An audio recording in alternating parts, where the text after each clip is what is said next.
Imagine that you're watching a theatrical production in which one character takes a leading role in nearly every scene.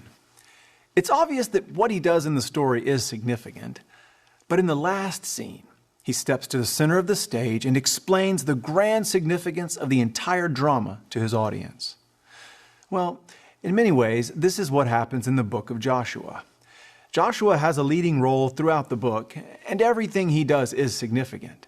But in the last scenes, he offers two speeches that our author used to reveal the grand significance of the entire book for the people of Israel.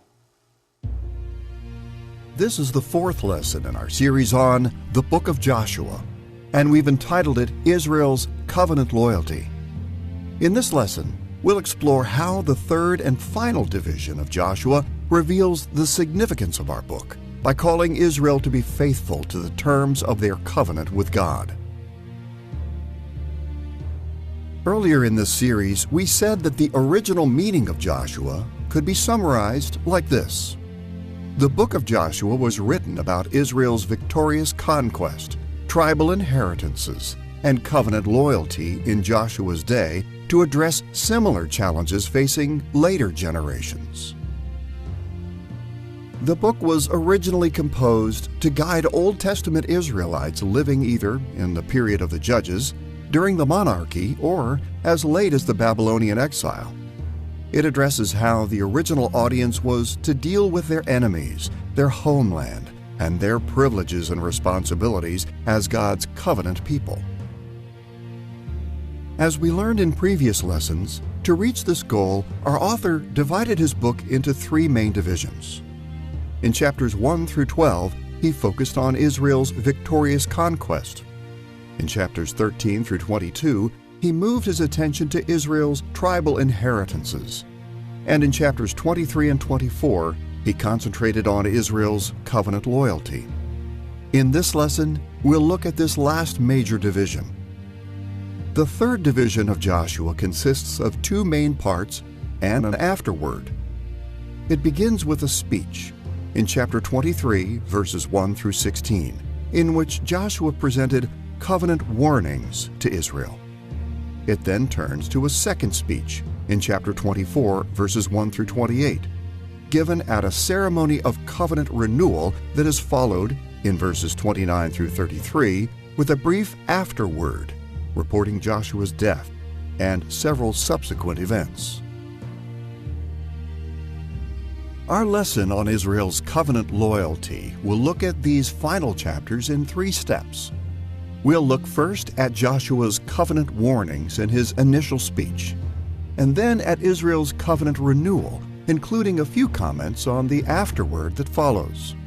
Finally, we'll explore Christian applications for this division of our book. Let's begin with Joshua's covenant warnings. Everyone familiar with the Bible knows that both Old and New Testament authors frequently warned their audiences not to rebel against God. But many evangelicals don't readily associate such warnings with the biblical idea of covenant. Rather, we tend to connect God's covenants only with His blessings. Now, we've seen in this series that the author of Joshua often drew attention to kindnesses that God showed to Israel through His covenant with them. But, as we're about to see, chapter 23 of our book gives special attention to warnings about judgments that come when God's people violate His covenant. We'll explore Joshua's covenant warnings using a familiar pattern. First, we'll consider the structure and content of this section. And second, we'll reflect on its original meaning, or how it was designed to impact its first audience. Let's begin with the structure and content of this chapter. You'll recall that Joshua had led Israel's conquest into the heart of Canaan, and he'd waged major campaigns in the south and in the north. He'd also maintained the unity of the nation of Israel, as he sent them to settle in their particular tribal inheritances, both in Transjordan and Cisjordan. But at this point in the book, our author focused attention on an assembly that Joshua held, probably at Shiloh in the territory of Ephraim. Israel gathered there to hear crucial instructions from Joshua. For our purposes, it will help to look at this chapter in two steps, beginning with Joshua's summons that appears in chapter 23, verse 1, through the first portion of verse 2. It's important to remember that the book of Joshua refers to a number of other times when Joshua gathered Israel. But the description of this summons indicates that our author considered this assembly far more significant than Joshua's earlier gatherings. In the first place, our author mentioned in chapter 23, verse 1, that Joshua was old and well advanced in years. Now, this same expression appears at the beginning of the second division of our book, in chapter 13, verse 1. But here we find the additional note that this was a long time afterward.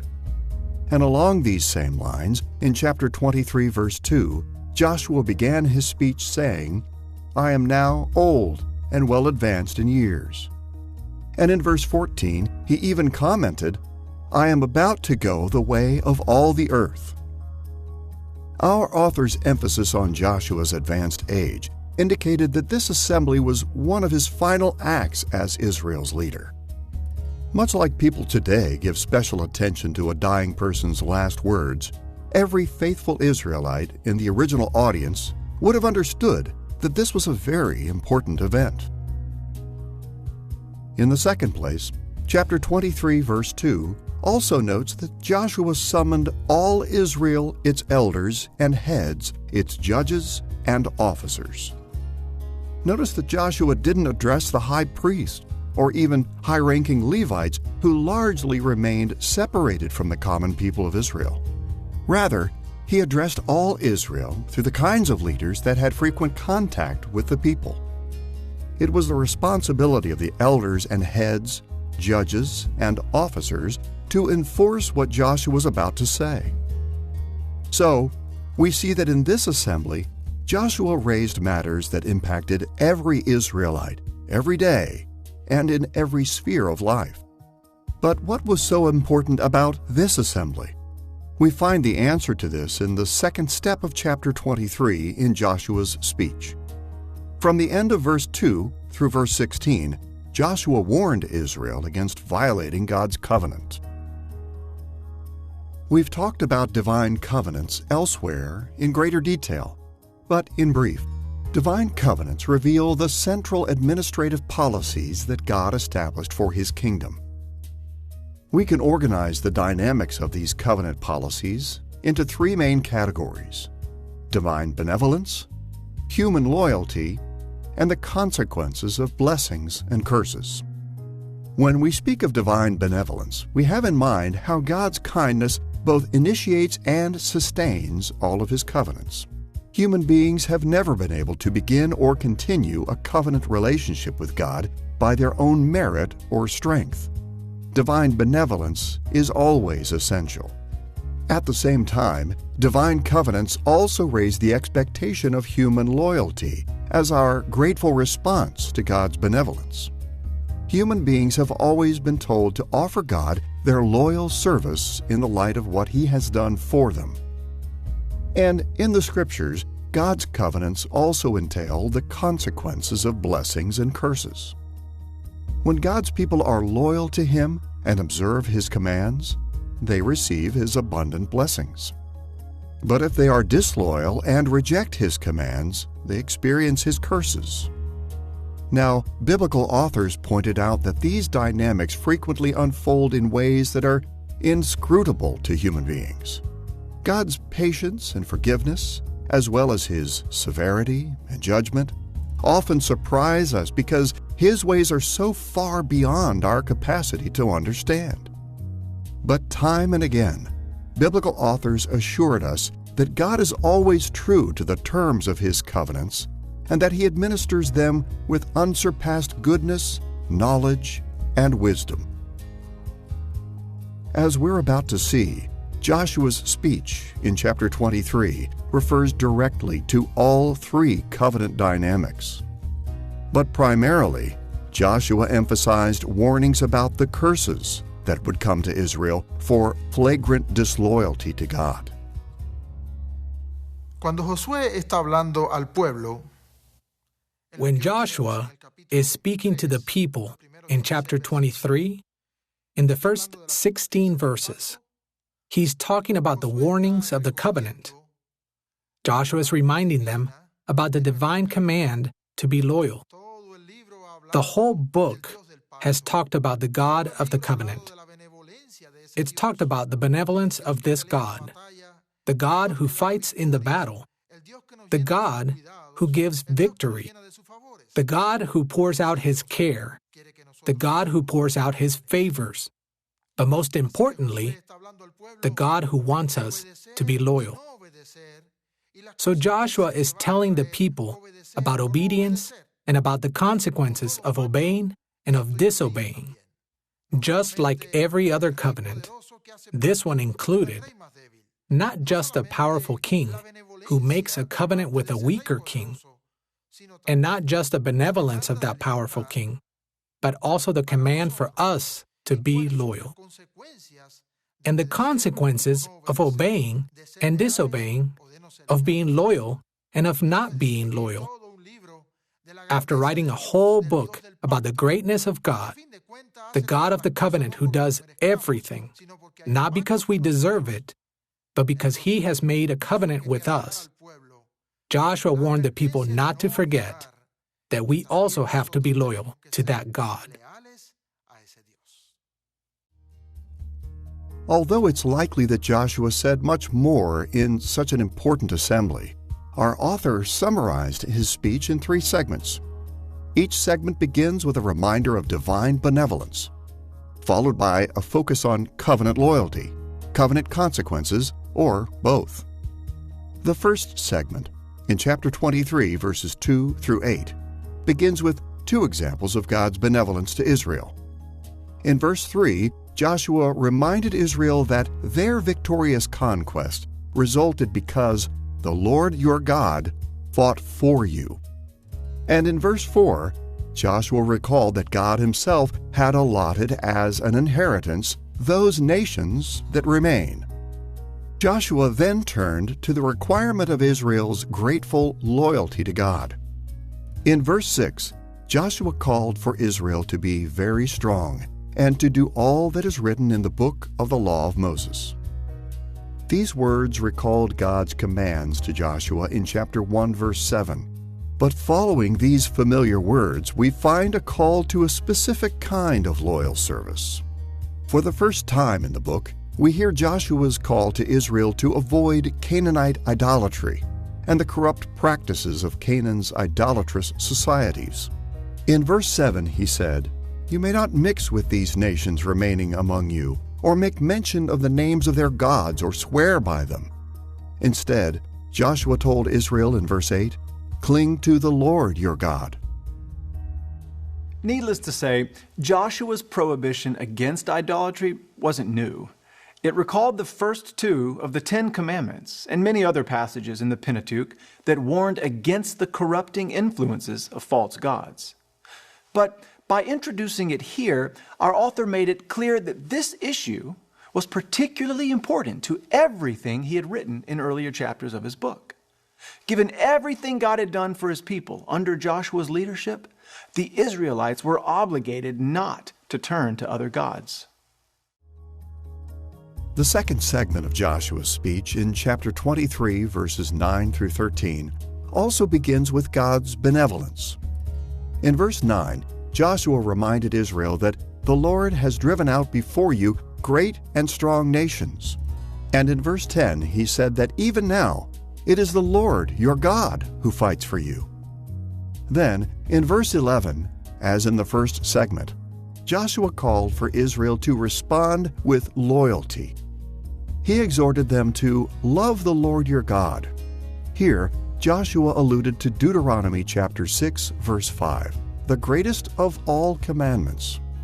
This familiar verse says, "Love the Lord your God with all your heart, and with all your soul, and with all your might."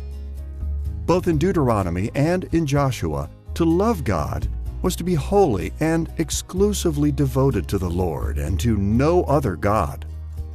But in this segment of his speech, Joshua went one step further. To indicate how necessary it was to maintain this singular devotion, he warned Israel of severe consequences of curses for disloyalty to God. As he put it in verses 12 and 13, "If you cling to the remnant of these nations remaining among you, and make marriages with them, so that you associate with them and they with you, then God will no longer drive out these nations before you." And he added, "They shall be a snare and a trap for you, until you perish from off this good ground." Despite all God had done for them, if Israel followed the ways of the Canaanites that remained in the Promised Land, they would come under God's severe judgment. In many respects, this exclusive focus on curses is unusual. In passages like Exodus chapter 19, verses 4 through 6, we find only positive consequences of future blessings mentioned. In other passages like Deuteronomy chapter 28 and chapter 30, verses 15 through 19, the offer of blessings and the threat of curses stand alongside each other. But in this segment of Joshua's speech, he only mentioned the future consequences of curses. In the third segment of his speech, in chapter 23, verses 14 through 16, Joshua again began with God's benevolence. In verse 14 we read, "Not one word has failed of all the good things that the Lord your God promised concerning you." This statement alludes to chapter 21, verse 45, where our author made a similar affirmation. But in this third segment, Joshua skipped calling for loyalty and instead immediately warned Israel of severe consequences for violating the covenant. In chapter 23, verse 15, he emphasized that God would bring on them all the evil things until he has destroyed you from off this good land. As places like Leviticus chapter 26 and Deuteronomy chapters 4 and 28 teach, rebellion against God would lead to the destruction of Israel and a period of exile from the Promised Land. The progression among these segments reveals Joshua's primary emphasis in this speech. First and foremost, he wanted to warn Israel of curses that would fall on them if they proved to be ungrateful for the kindnesses of God. Now, it's important to note that Joshua didn't threaten these terrible consequences for small failures. He warned Israel in chapter 23, verse 16, not to transgress the covenant of the Lord your God and serve other gods. The expression transgress translates the Hebrew verb abar. Our author reserved this terminology for serious treasonous offenses, as in the case of Achan in chapter 7, verses 10 and 15. Joshua didn't have in mind mere imperfections or peccadillos. Rather, he meant the rank apostasy of idolatry, or as he put it here, the devastating sin of serving other gods. It's clear even from the text of 23:16 that he's warning the people that they are not to go and serve other gods. So in this case, transgressing the covenant of the Lord would involve breaking the first two commandments, which thereby would entail breaking the covenant. And this is what Moses warned the people not to do in the blessings and curses of the covenant in Leviticus 26. And it's what he has urged them not to do in places like Deuteronomy 4, 25 through 31 and Deuteronomy 28 through 32. And so Joshua is continuing the instruction of his mentor, Moses, and he's urging the people, now that they have crossed into the land and subdued the land, that they are not to break the commandments and thereby transgress the covenant of the Lord. And Moses warned what would happen if they did so. They would be exiled from the land. And so, in a sense, Joshua is urging them to have a long life in the land by keeping the covenant. With the basic structure and content of Joshua's covenant warnings in mind, we're in a position to consider the original meaning of this chapter. In general terms, it isn't difficult to imagine the impact that the author of Joshua hoped this chapter would have on his audience. By the period of the Judges, Israel had already begun to experience covenant curses because they had been drawn into Canaanite idolatry.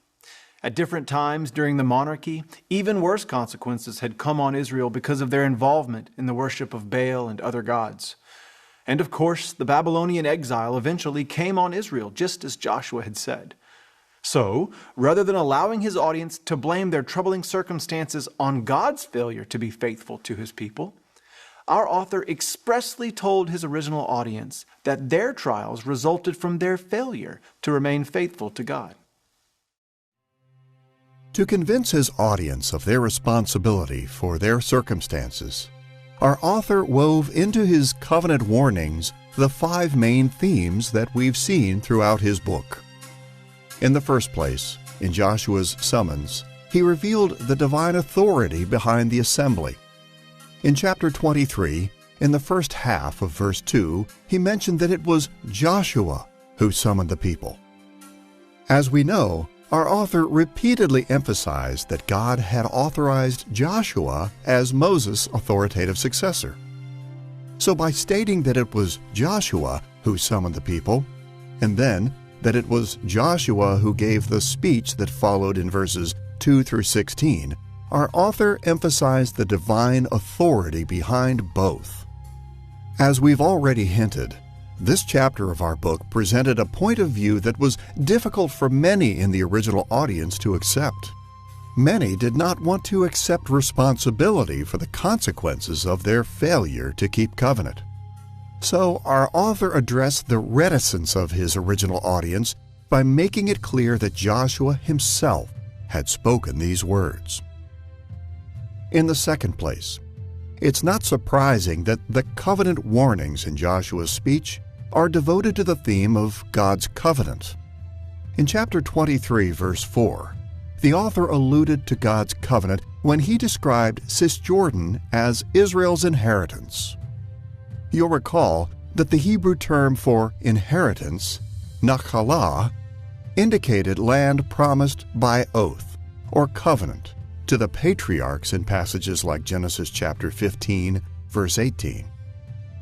We should also recall that in chapter 23, verse 16, Joshua summed up his speech by warning Israel not to transgress the covenant of the Lord your God. Our author's concentration on God's covenant called his original audience to express gratitude for the many benevolences God had shown them and their ancestors.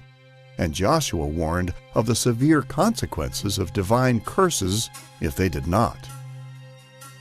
In the third place, Joshua's covenant warnings also highlighted the standard of Moses' law in a number of ways. In Joshua's speech, in chapter 23, verse 6, he ordered Israel to do all that is written in the book of the law of Moses. In chapter 23, verse 11, Joshua drew from Moses' law in Deuteronomy chapter 6, verse 5, when he ordered Israel to love the Lord your God. And Joshua commanded Israel, in verse 7, not to mix with these nations and not to worship their gods. These and similar instructions in verses 8 and 12 drew from passages like Deuteronomy chapter 7, verse 3, and chapter 10, verse 20. Our author noted how Joshua had referred to Moses' law to remind his original audience of a point of view that appears time and again in his book. The only hope they had for receiving the blessings of God was to reaffirm their loyalty to the standard of Moses' law. In the fourth place, this chapter detailing Joshua's covenant warnings also draws attention to God's supernatural power. For example, in chapter 23, verse 1, the record of Joshua's summons refers to God's great power when it states that the Lord had given rest to Israel from all their surrounding enemies. The same theme also appears several times in Joshua's speech. In chapter 23, verse 3, Joshua reminded Israel that it is the Lord your God who has fought for you. In verse 5, he assured them that the Lord your God will push your enemies back and drive them out of your sight. He repeated this motif in verse 9, saying, "The Lord has driven out great and strong nations." And in verse 10 he said, "The Lord your God fights for you, just as he promised. Joshua also referred to God's supernatural power in the judgment against Israel. As he put it in verse 15, "The Lord will bring upon you all the evil things until he has destroyed you." And in verse 16, Joshua warned that the anger of the Lord will be kindled against you. As we can see, our author repeatedly pointed out how Joshua had reminded Israel of God's supernatural power. He intended Joshua's words to move his original audience toward gratitude and blessings. And along the same lines, he designed every warning of supernatural curses for disloyalty to strike fear into their hearts and lead them to repentance.